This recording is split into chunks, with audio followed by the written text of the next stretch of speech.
Salve Maria, eu sou Maurício, coordenador nacional do CORD, e vou contar para vocês a história do apostolado e também como ele se define.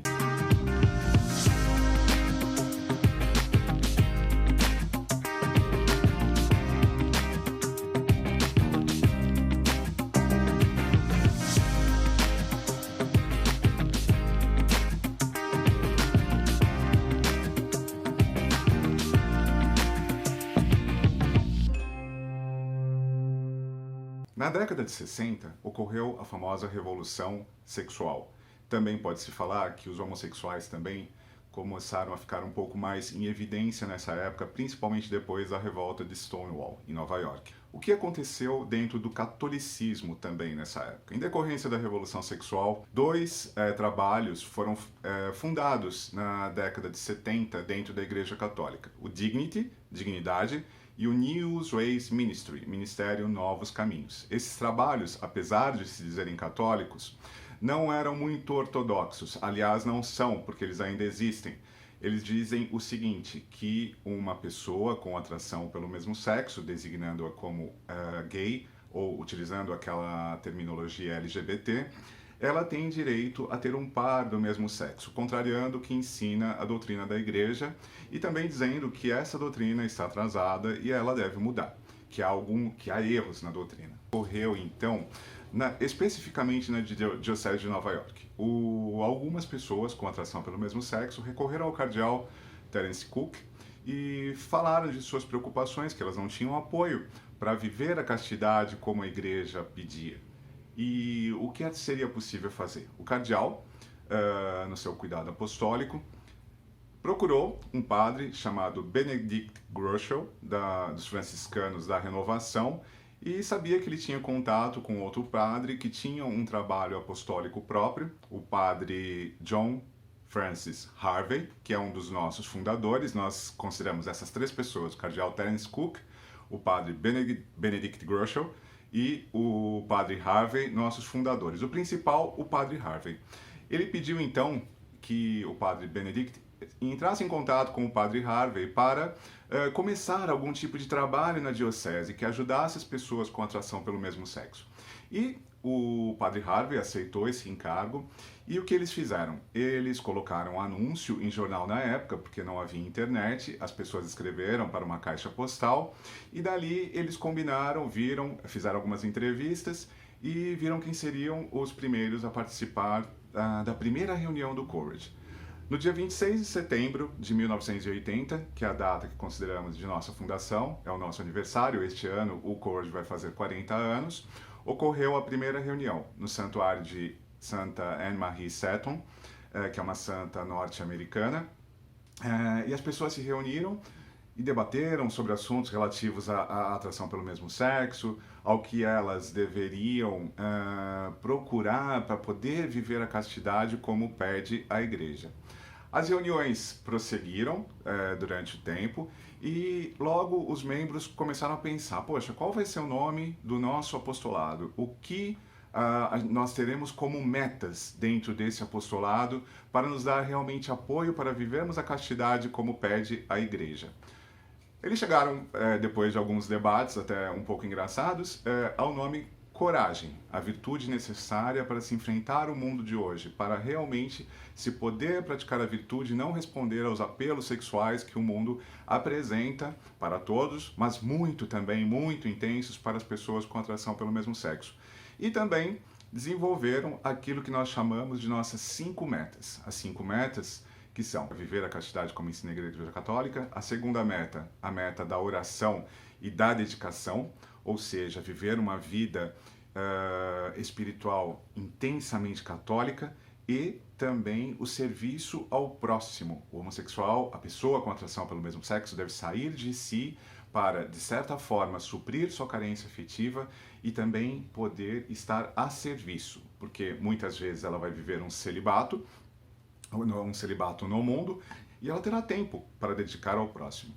A terceira meta, a meta da fraternidade, ter um lugar onde as pessoas possam falar abertamente sobre suas lutas, suas vitórias em relação à atração pelo mesmo sexo. A quarta meta, a meta do apoio ou castas amizades, em que se desenvolve o sentido de que é possível sim ter amizades com pessoas do mesmo sexo que não sejam sexualizadas. Eu posso ter amizades com pessoas do meu mesmo sexo e não sexualizar essas amizades. E essas amizades vão servir de apoio para que eu viva a santidade. E a quinta meta, a meta do bom exemplo, ou seja, dar bom exemplo aos outros de que é possível, sim, viver uma autêntica espiritualidade católica mesmo sentindo atração pelo mesmo sexo.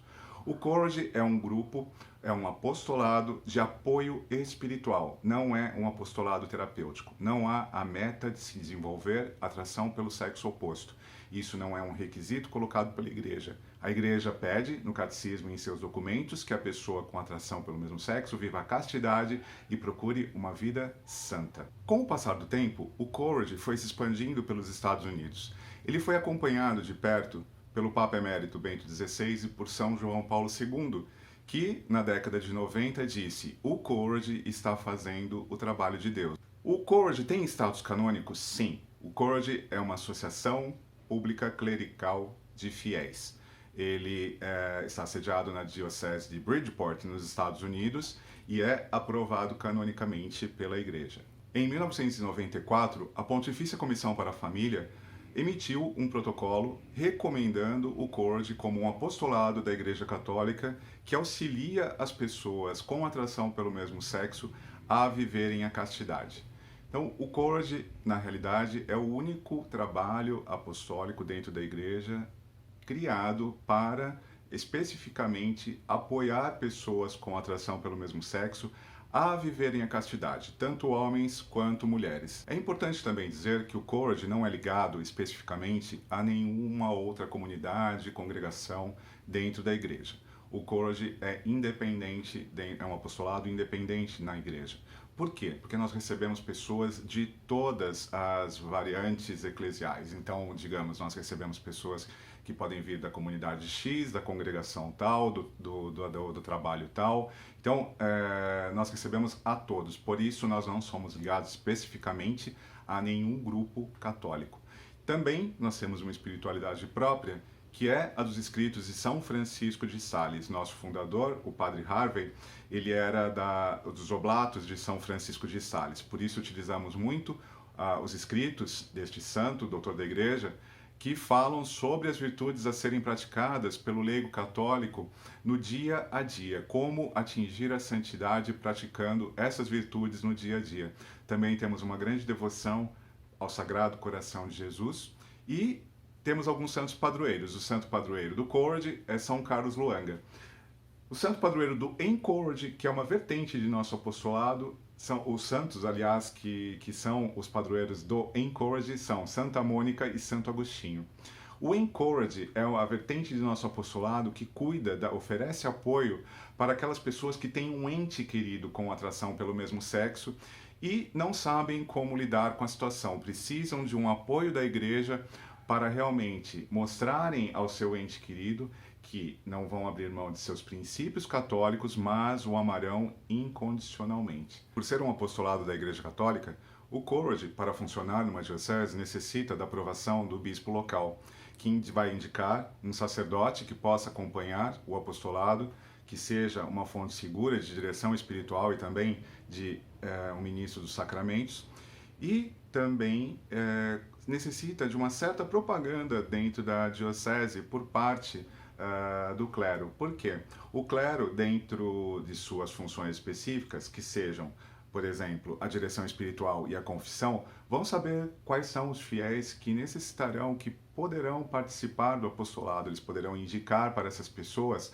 como participar através de entrando em contato através de um e-mail ou algum telefone que a própria diocese disponibilize em seu jornal local ou alguma rede católica de TV ou rádio, por páginas de internet também. Então é necessário que haja essa aprovação episcopal para que o Courage se inicie em uma certa diocese. Aprovada a célula, o ideal é que ela tenha pelo menos uma reunião por semana. Se não for possível, ao menos uma vez ao mês. Na célula, o padre dirigirá as reuniões ou então designará um coordenador leigo. Importante dizer também que essa função do padre pode ser exercida também por um diácono permanente. Na reunião, as pessoas então terão um período de oração, um período de formação com temas ligados à espiritualidade católica que possam ser aplicados à vivência da castidade, às outras virtudes também. Podem ter temas, ser temas ligados à atração pelo mesmo sexo. E depois, uma parte muito importante é a partilha, em que os membros falarão de suas, como já dissemos, lutas, das suas derrotas, das suas vitórias, da sua vivência realmente em relação àquele tema ou em relação ao que eles passaram desde a última reunião. Depois disso, os membros geralmente saem para confraternizar e o que se incentiva muito no Courage é que haja essa fraternidade externamente à célula, para que a pessoa sempre veja, sinta-se apoiada. Um detalhe importante é que o Courage preza muito pela confidencialidade e sigilo dos seus membros. Em que sentido? Não se coloca uma placa na porta da paróquia dizendo em qual horário, em qual sala vão se reunir as pessoas, porque seria muito engraçado fazer isso, reunião dos homossexuais às 18 horas na sala de catequese. O que aconteceria? Muitas pessoas ficariam curiosas, vão querer saber quem está lá. Então, nós prezamos muito pela confidencialidade, porque nós temos membros que não assumiram publicamente, e isso não é necessário, a sua atração pelo mesmo sexo, mesmo membros casados, pessoas que não querem que sua família, terão problemas se sua família vir a saber, seus amigos, coisas assim. Então, nós prezamos demais por essa confidencialidade. Só os membros, só o pároco ou a pessoa designada pelo bispo, às vezes o secretário, alguma coisa assim, sabem os horários, os locais de reuniões, para poder só auxiliar essas pessoas. Alguém pode se perguntar, então, com toda essa confidencialidade, todo esse sigilo, como eu entro em contato, como eu conheço as pessoas, é uma sociedade secreta? Não. As pessoas têm uma vida normal e fora das células do Courage, elas têm a amizade delas apenas, elas não dizem quem participa, nós pedimos isso de todos os membros, esse compromisso de não revelar quais são os membros, que é falado nas células também, onde se reúne, porque para preservar a intimidade de cada pessoa. Então, como se entra em contato com o Courage, como se a pessoa se torna um membro? Nós temos e-mails, nós temos uma página de internet que vocês podem ver aqui no nosso canal de YouTube. Nós temos canal de Instagram também, nós temos Facebook. Através de todos esses canais. Na nossa página, nós indicamos todos os canais, www.couragebrasil.com. Lá nós falamos quais são os e-mails das células específicas. Nós temos já 8 células aqui no Brasil, que podem ser acessadas diretamente por e-mail. Também temos um telefone, que nós às vezes brincamos, dizemos que é o Disque MS, mas é um telefone pelo qual você pode mandar uma mensagem de WhatsApp e logo alguma pessoa entrará em contato com alguma pessoa do Courage entrará em contato com você.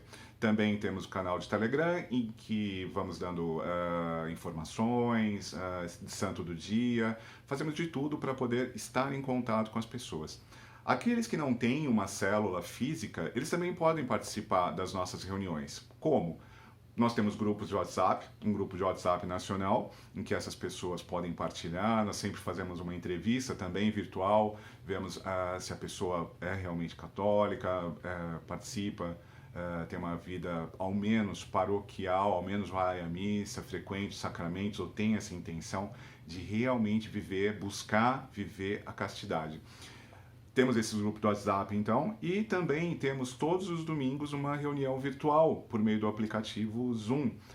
Então, nessa reunião virtual se reúnem todas as pessoas do Brasil inteiro, tanto homens quanto mulheres, e depois nós separamos em salas com mediadores para as pessoas realmente terem aquele momento de oração, formação e de partilha.